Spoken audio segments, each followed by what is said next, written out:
start by defining hospice, but I promise we'll get to dessert by the end of this.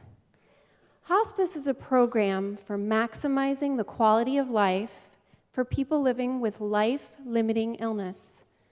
I have something very personal to share. I have a life-limiting illness. Actually, all of us do. It's called being alive.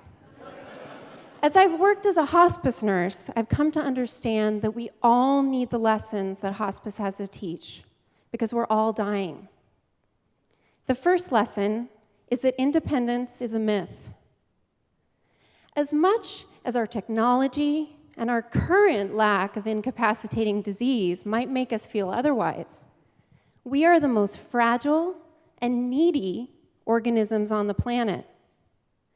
We evolved as social animals, completely dependent on our groups for survival.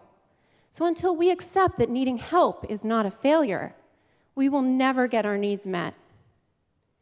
These needs change constantly as we change. We are not who we were even 10 minutes ago. So if we base our identities on static labels, mother, wife, breadwinner, Democrat, we risk being torn apart. We are amazingly plastic and unique beings. And this is the concept that is at the center of hospice, where we're constantly adapting our care to what our patients say they need that day. I think we all like thinking we're unique, but we don't like thinking that we're made of the same stuff. We are all subject to the same laws of physics, prone to the same patterns of dysfunction and decay.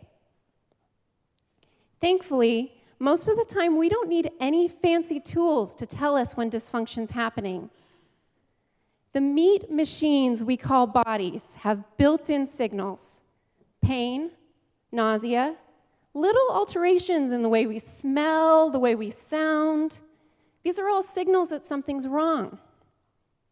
They're more finely tuned than any MRI or CAT scan, but they don't tell us what to do about our problems. For that, we have to try things and be skeptical of anything that promises an idealized picture of health or normality. As we experiment, it's important to celebrate our successes. For my patients, a day without pain or a night of actually getting some sleep is a victory. The same's true for us. When our experiments don't work out, we have to be willing to throw them away, no matter how much we've invested. And that's really hard in a society that calls every challenge a battle or a war that has to be fought to the bitter end. What this all boils down to is that suffering now will not necessarily buy you happiness later.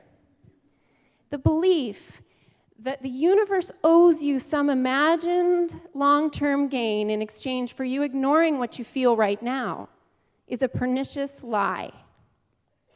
What if instead we focused on immediate actions, simple, creative, evidence-based actions with long-term benefits that we get to choose?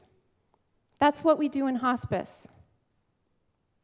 As unique as each of them are, my patients tend to choose benefits of two distinct flavors: